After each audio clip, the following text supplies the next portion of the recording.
Hey guys, it's Vicky, and today I'm here to share with you my wrap up for the Buzzword Readathon that just took place. And this round of the Buzzword Readathon was the word night. So basically the idea with it is you find a book that has the word night in the title. And yeah, I had a little bit of a stack that I wanted to try to get to. I ended up reading 3, and so I'm going to talk about those in this video. So the first one that I read is a childhood favorite, and that is Night of the Living Dummy by R.L. Stine. Goosebumps, yes. This is probably, like I said in my TBR, one of the probably most well-known Goosebumps books, and I think it deserves that because it was a lot of fun. So for those of you that don't know, Night of the Living Dummy is about 2 twin sisters, Chris and Lindy. Yes, Chris and Lindy. And they are very competitive with each other. There's a lot of rivalry going on in their relationship. And one day they're out riding bikes and they find this ventriloquist dummy sitting by a dumpster. And so one of them takes it up and decides, I want to get into ventriloquism and do like shows and stuff. And the other one gets jealous, of course, and decides that she wants a dummy too. So then she gets a dummy too. There's 2 ventriloquist dummies, and then things start happening in their house. Weird things. And yeah, the story kind of takes off from there. So basically this deals with dolls that come to life, which for me, even as a kid, wasn't something that was super scary to me. Like Child's Play, you know, Chucky and all that, I never was afraid of that. I just thought it was kind of silly and kind of fun, but nothing that really like terrified me. Though I know there are probably a lot of kids that do think about their dolls coming to life and that terrifies them, so I can see how this could play into fears that kids might have. But for me, it just wasn't something that was super scary, but it was a lot of fun. There was just some great elements in here about horror, you know, like horror sort of elements, and of course had those like suspenseful Goosebumps cliffhanger chapter endings, which are always expected and always fun. And I liked how in this book he did touch on sibling rivalry and how, in some ways, how toxic that can be in a relationship. How it's good to have a little bit of healthy competition, but when things, you know, go a little bit too far, how it can be unhealthy. So I liked this one a lot. I thought it was a lot of fun. I don't remember any of the sequels, but there are 2 in the Goosebumps series. And this one did have a nice like cliffhanger ending as well. Like one of those like, and that's another thing that I love about Goosebumps is a lot of them have that kind of gotcha little kind of ending, and this one had that too, so it was really fun. I do look forward to reading the other 2 sequels as I go through my reread of the Goosebumps series, but this one was a 4 out of 5 stars for me. All right, and then I read a suspense novel. I don't want to say it's a thriller, but it was suspenseful. That book is The River at Night by Erica Ferencik, and this is about a group of friends, group of women, I think there were 4 of them, that take a whitewater rafting trip.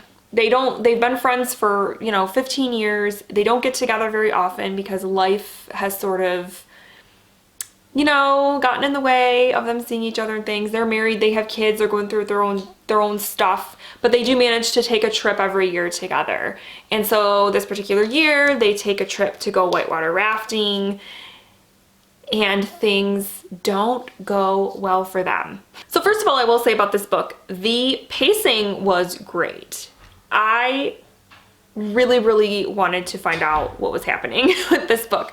I didn't want to put it down because it was just so intense and suspenseful in terms of the pacing of the plot. With that being said, I felt like we are dealing with a survival type of story. These women end up in a situation where nobody knows where they are. They have the, you know, nature working against them and things like that. And I didn't really get a huge sense of that sort of fear and that sort of intensity or the sort of feelings that would come up from being in a situation like that. This was a very plot-driven story, which is great. I was entertained. I really enjoyed myself, reading this book, but it didn't really dive deeper into what that would feel like to be in a situation like that. And I kind of wanted it to. I wanted it to dive a little deeper. I wanted it to be a little more intense. The story itself, like I said, though entertaining, was a little bit predictable. It didn't really do anything new in terms of that kind of survivalist type of story. Like I said in my TBR, this book is kind of gives off Deliverance vibes, which if you've seen Deliverance, then you kind of know the plot of that movie. That movie, though, to me was very intense and definitely touched on the horrors of being lost in the wilderness and what can happen to people. Yeah. And if they're, in a situation like that. This didn't quite do that, but it was almost there. It was kind of, in the moment, it was entertaining and I liked it, but by the end, I had wished that there was just more depth to it. Where I could have really got more into putting myself in that place. And the book just didn't quite do that. So this was enjoyable though. If it sounds at all interesting to you, you like survivalist type stuff, or you're curious, you maybe have seen the movie Deliverance and maybe want to compare, you should check this out. It was entertaining. It was good. I didn't love it. I didn't hate it. It was a 3-star book. And then the last one that I read is one that I am still processing. I'm just having a lot of sort of mixed thoughts about it. And that book is Midnight in the Garden of Good and Evil by John Berendt. This is a nonfiction book that is oftentimes called a true crime book, but I don't know if I would recommend this necessarily to true crime readers, because I don't think initially this book was supposed to be a true crime novel, but it evolved into that because a crime occurred while the writer was working on his book about Savannah, Georgia.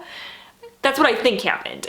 And that's the vibe I get, because the whole first part of the book, you don't hear about the true crime element. It doesn't come into play until about the halfway point. The whole first half, he is talking about Savannah, its history, and the various people that live there. It was almost like every chapter he introduced you to a different person that lived in Savannah. And so you are feeling kind of more like it's kind of maybe kind of an oral history, maybe kind of just almost like a travel sort of nonfiction book. But then this crime occurs, and then it kind of went in that direction for the last part of the book.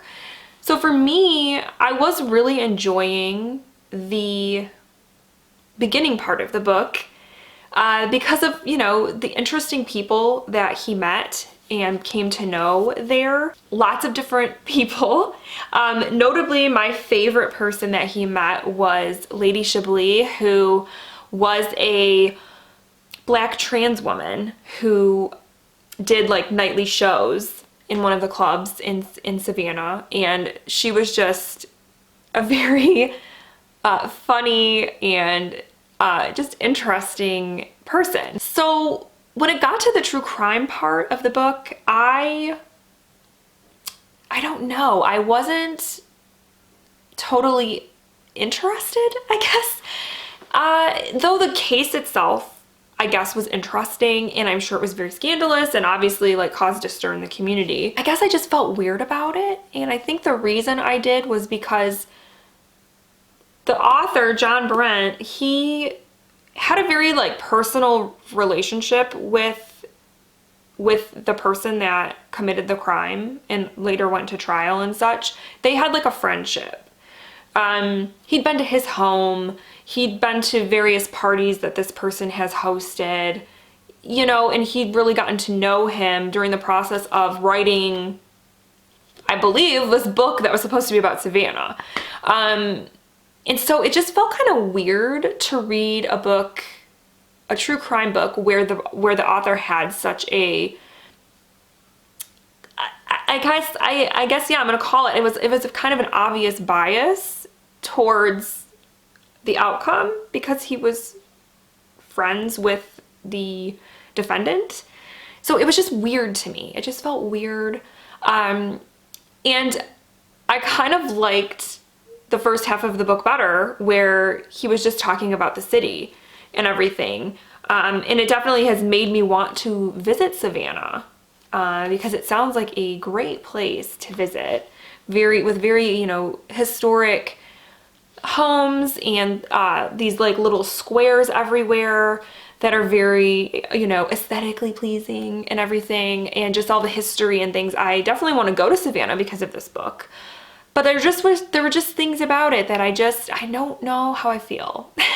I did enjoy that John Brent put himself into the story, which doesn't always work, but I think in this situation, being that he was talking about this town that he had grown to love, it made sense for him to put himself into a nonfiction book.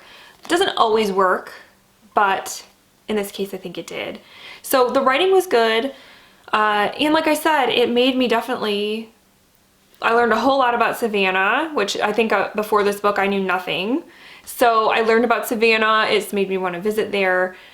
But as a true crime book, I don't know how I feel about it. But I think it's a 3-star. That's probably the highest rating I would give it, is a 3. All right, guys, so those are the 3 books that I read during the Buzzword Readathon. I'm going to be back my next video with the rest of the books that I read in September. I wanted to kind of divvy it up because I actually did read quite a nice stack of books in September, so I kind of wanted to break it up a little bit. And this made the most sense in terms of breaking it up. So let me know if you took part in the Buzzword Readathon. What books did you manage to read with the word night in the title? And what did you think of them? I would love to hear what everybody read for the week. And like I said, I will be back with my next video with my September wrap up. So yeah, I hope you guys are having a great week, and I will talk with you soon. Thank you so much for watching. Bye.